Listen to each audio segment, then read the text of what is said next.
unmet demand point, I think I'm probably not best placed to answer this, but I think that what we've heard from women of their stories of having abortions and being forced to travel to have abortions says that there's demand, and because it is not legal here, it is by definition unmet.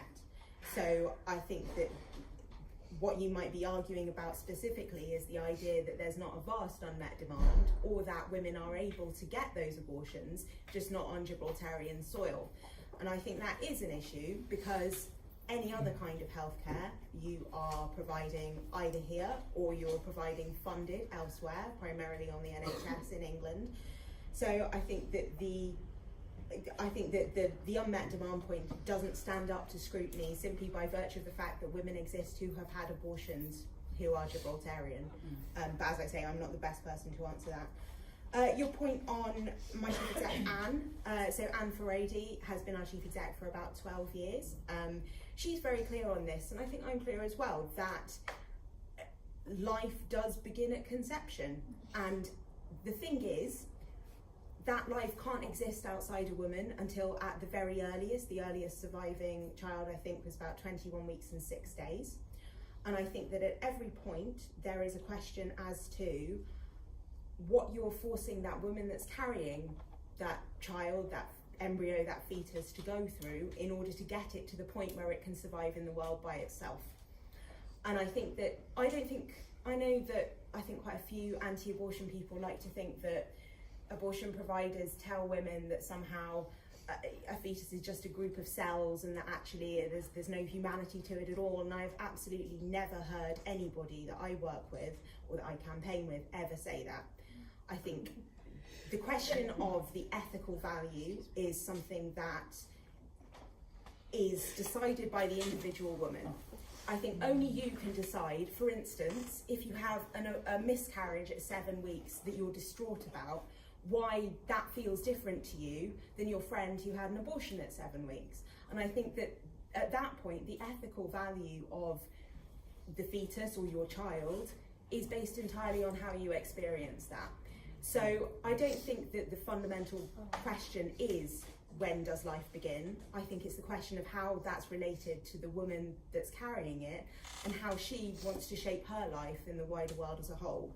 And I think Anne has been, as you say, very clear on that. She's talked a lot about that, and she debates a lot with people who describe themselves as pro-life. She does do a lot of that. She absolutely loves it. So I think she can probably put it a lot better than me if you want to seek her out on the internet. In terms of providing other options, I want to be very clear that I didn't say that we provide other options. We discuss with women what their other options are. We signpost help. So if a woman turns up and says, look, I'm in an abusive relationship and this is a big problem for me, we can refer them to, we can get in touch with the police directly, we can refer them to domestic refuges, we can get in touch with groups like Women's Aid who provide additional support for them. We have lots of links with local groups who can provide support. The bottom line is that we are a charity that provides abortion. And as any organisation, you have your own lines around what it is that you do. And so we don't provide the alternatives, but we do talk to women about the alternatives and make them as available as humanly possible. So we refer women into antenatal care, we provide them with information about adoption, and we get in touch with women's GPs if they want us to help sort of make further decisions about what they're going to do. So we don't provide those options, but we do talk to women about them and make sure that they feel as able as they can to make them. I wanted to talk about the mental and physical problems, and I was on my phone while you were talking, and I'm sorry about that, but I was looking up the Royal College of Obstetricians and Gynecologists guidance from 2013, which is the latest abortion care guidelines. And it says, a good quality population-based cohort study published in 2010 linked information from a number of Danish registers to explore rates of first-time psychiatric contact for any type of mental disorder within the 12 months after the abortion or childbirth compared with the 9-month period preceding the event. Data from 84,620 girls and women having an abortion and 280,930 having a baby between 1995 and 2008 were used. The relative risk of a psychiatric contract did not differ significantly after abortion compared with before abortion, but did increase after childbirth compared with before childbirth. So what they conclude in that section as a whole is that if you are sure that you want abortion, if you are sure that you want a child, the likelihood of you having mental health difficulties is relatively low. But if you are forced to carry an unwanted pregnancy, the risk of your mental health problems is much, much higher, because it is about you being comfortable with the decision that you've made. And so I think that the medical evidence is very clear as to the exact risk that's involved there.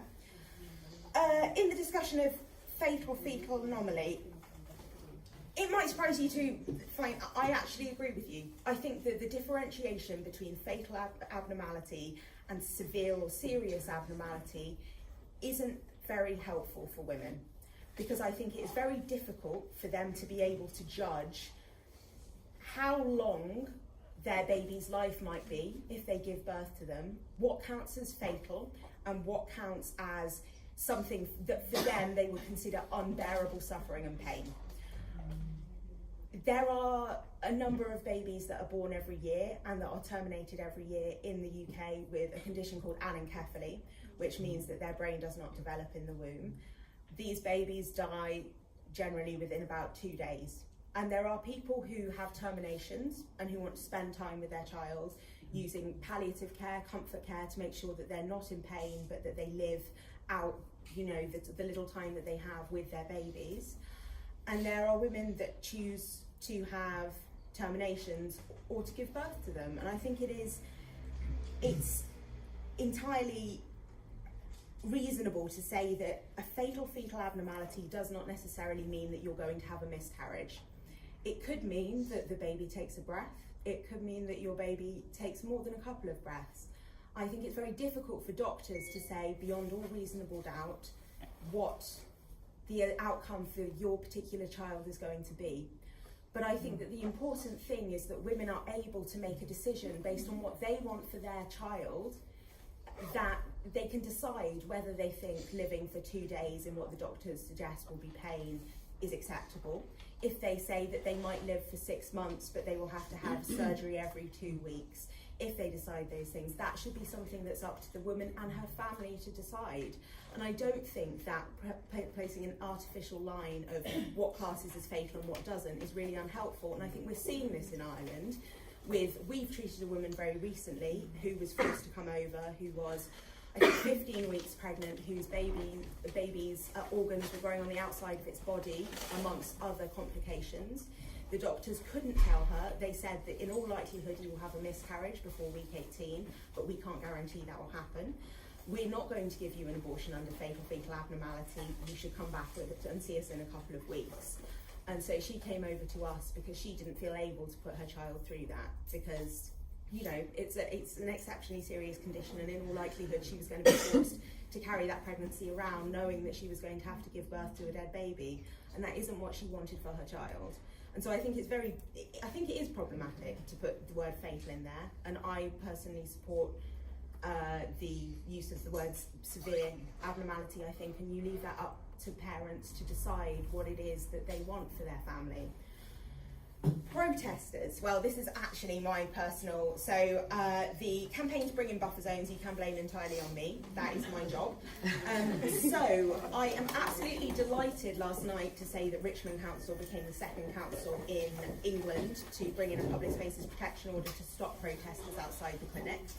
And I know that you said that you don't believe there's any evidence of what happened, so I thought I would read you from some of our submissions to Richmond Council, some comments from the women who went to us in a 1-month period. So in a 1-month period at the end of last year, we received 323 accounts from women and their families of what they'd experienced outside and how it made them feel. So the protesters were handing out leaflets at the gate, swinging rosary beads and telling me to choose life rather than murder. It made me feel uncomfortable and upset. 20th of November, they were showing pictures and trying to hand one a leaflet. It made me feel awful. I started to cry. December the 8th, the protesters were chanting and following people. It made me feel horrendous. The 16th of November, handing out leaflets and plastic rosary beads. It made me feel uneasy, targeted and unsafe. Sorry, there's a lot of them, so I'm just scrolling through some. 21st of November, standing outside and opposite the clinic, handing out flyers and also have posters beside them. It made me feel embarrassed and as if going into the clinic was almost evil, as if we were taking a life. And there is, so the 21st of November, standing directly outside gate to building, trying to talk and hand out leaflets, necklaces. It made me angry because we're ending a wanted pregnancy due to a fatal condition. And I want to be clear that those protesters outside are handing out leaflets addressed, "Dear Mum, don't do anything to harm your baby today." And I think that the idea that harm is only limited to physical harm, to, you know, if you're not being punched in the face by a protester, then really your pain isn't real, I think is an out-of-date concept. I think the fact that protesters haven't been arrested outside clinics is an example of the shortcomings of our existing law, and not the fact that nothing wrong is happening. There are new protests that start semi-regularly. In the past month, we've had 2 protesters turn up at a clinic that has never had problems before. 2 evangelical street preachers who turn up with a megaphone and tell women that it's murder and that it's fine if they don't kill their baby, then they'll adopt them. And that's happening every Friday, because that's what you want to do, hand over your unborn child to some people on the street. That says good parenting. So I think that the women that we see have to experience a lot. It's very difficult for us to tell them what to expect because different clinics have different things. You have people who follow them, people who have cameras, people who have 10-foot by 10-foot pictures of dismembered fetuses, people who hand out leaflets that tell them that abortion causes breast cancer, which incidentally the World Health Organization, the Royal College of Obstetricians and Gynecologists and the American Institute for Obstetricians and Gynecologists all say is a lie. And the leaflets also say you won't be able to bond with your existing children. So I think that what women have to experience in order to access legal care is above and beyond the pale. And that's why I'm campaigning for national buffer zones. And as somebody who is a liberal to their core and who truly believes in freedom of speech, I will absolutely make that case until the day I die, as I did on the floor of Liberal Democrat Conference when overwhelmingly they voted for the same policy, despite believing in freedom of speech, because it's not about freedom of speech. There are always limits on what you can do and what you can say. And quite frankly, as a society, we should not find it okay to target women when they have no choice but to go to that clinic because the service isn't provided anywhere else, and then tell them that what they're doing is evil and that they're murderers. It's unacceptable.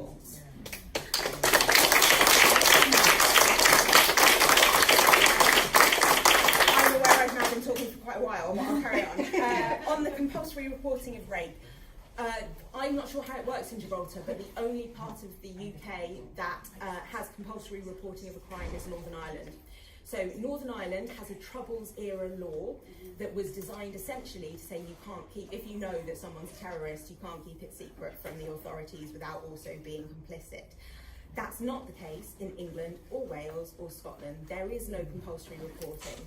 And I think the idea that you could present with such a personal and such a deeply traumatic event and disclose that to somebody that you should be able to trust in order to access state-funded medical care, I honestly don't know how to. I don't know how to justify in any way that person breaking your confidence in order to inform the police.